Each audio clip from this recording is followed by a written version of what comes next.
En palabras de, como todos los martes, con Luis Carlos Ugalde, director general de Integralia Consultores. Luis Carlos, como siempre, un gusto el poder compartir y charlar sobre temas interesantes. Muy buenas noches. Igualmente, Paco, muy buenas noches.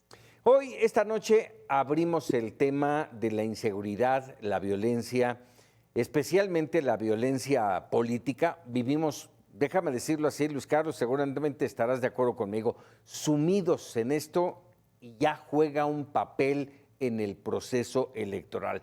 ¿Hay riesgo? ¿Ves riesgos a 3 meses y medio?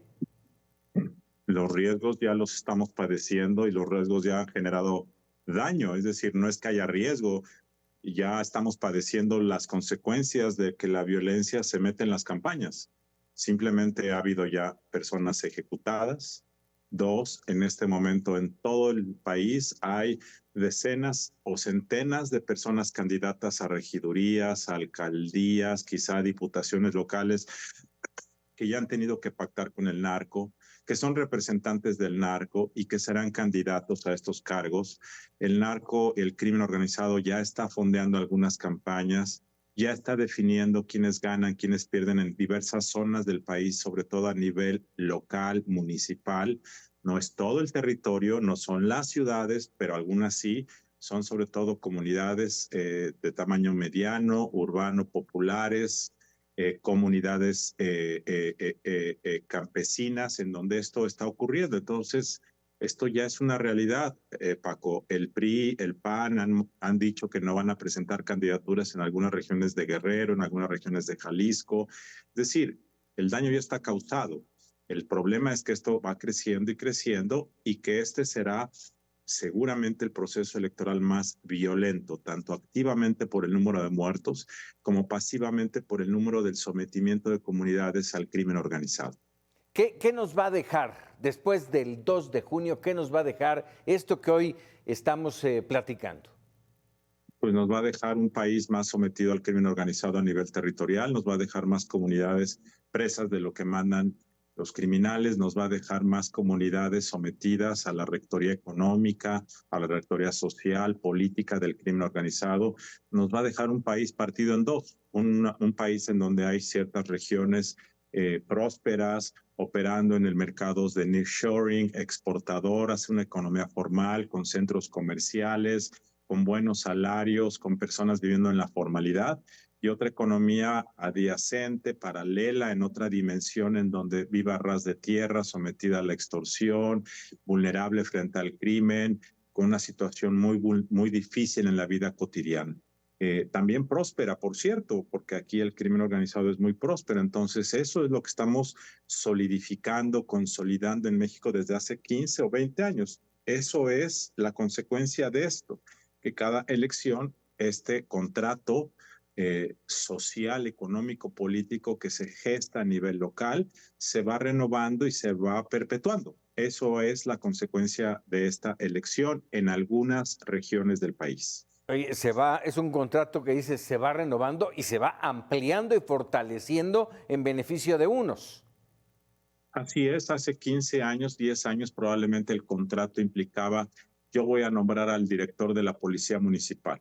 Después fue: yo también voy a nombrar al director de obras públicas. Después fue: yo te voy a construir la obra pública. Después fue: yo te voy a cobrar derecho de piso. Después fue: yo voy a regular la venta de cigarros, la venta de refrescos, la venta de cervezas. Y esta rectoría de diversas dimensiones, claro que se va expandiendo.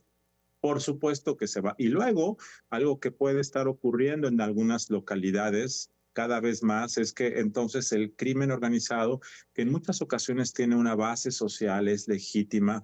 Recordemos que ser parte de este fenómeno genera reconocimiento social, es aspiracional. Ser sicario para muchos jóvenes en zonas muy marginadas es un medio de ascenso rápido que no puedes lograr por otras vías. Entonces, la base social legitima al crimen organizado, y en ocasiones esto lo que hace es que simplemente esto se vaya perpetuando, se vaya expandiendo, sea reproducible voluntariamente, incluso como un medio de vida social y aceptable. Oye, con todo esto, un voto en libertad será complicado para el 2 de junio y lo traigo a colación, Luis Carlos, para que nos des tu apunte en torno a lo acontecido el domingo en la marcha por la democracia, que parte de eso era lo que se pedía, voto en libertad. Mira, Paco, tú que eres periodista sabes que cuando en un país el periodismo no se puede ejercer en ciertos temas y en ciertas zonas porque te matan, y en México han ejecutado desafortunadamente en los últimos 10 o 15 años a muchos periodistas, y Freedom House ha dicho que México es uno de los países donde menor libertad de expresión existe porque hay zonas y temas de los cuales no puedes hablar porque te matan. Significa que en México la prensa libre es bastante limitada. En un país, haciendo la analogía, donde en ciertas regiones del país ya no hay voto libre porque los candidatos los ponen los grupos del crimen o porque matan a candidatos incómodos o porque fondean ciertas campañas o porque la población es inducida a votar en cierta dirección, pues ahí no hay voto libre. Hay voto inducido, hay voto cooptado, hay voto restringido, y esto ocurre en una porción cada vez mayor de los territorios del país. Entonces, digamos que otra vez, México está partido en dos. Los centros urbanos de clases medias, pues hay, digamos, un voto libre porque pues no están sometidos al clientelismo de los partidos ni a la fuerza represora, inductora, cooptadora del crimen organizado. Hay voto libre, pero hay secciones del país donde esto ya no existe. Entonces, el INE puede instalar casillas y las instala. La gente puede ir y depositar un voto formalmente hablando, pero ya no es un proceso libre en el sentido amplio de la palabra. Ahora, esto me lleva a la reflexión de la marcha del domingo pasado. El lema fue defender el voto libre. Y creo que esa es una reflexión mucho más amplia de la defensa del INE, que fue el motivo de la primera marcha. Aquí es un tema más global. No solo es no tocar al INE, es defender los principios del voto libre. Y el voto libre requiere que los medios de comunicación den una cobertura pareja a las campañas. Y hay, desafortunadamente, Paco, medios nacionales de televisión y una buena porción de la prensa escrita que está, como antes lo hacía cuando el PRI gobernaba o el PAN gobernaba, al servicio del gobierno. Le dan una cobertura beneficiosa a los candidatos oficiales, como ocurría con el PRI hace 20 años. Dos, que haya voto libre significa que el presidente no se mete en las campañas, significa que todos los candidatos gastan lo que la ley permite, significa que el INE y el Tribunal Electoral hagan bien su trabajo. Hay muchas condiciones que no se están cumpliendo. Entonces, esa creo que fue el lema de la marcha. Yo estuve en la marcha, creo que fue una marcha cívica, una marcha potente, una marcha energetizante, una marcha parecida a las marchas de hace 30 años, cuando la izquierda y mucha gente que hoy está en Morena marchaba para exigir que el PRI sacara las manos de las elecciones.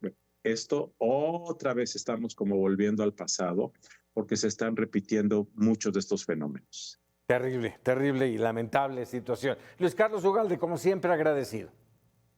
Gracias, Paco. Muy buenas noches. Buenas noches.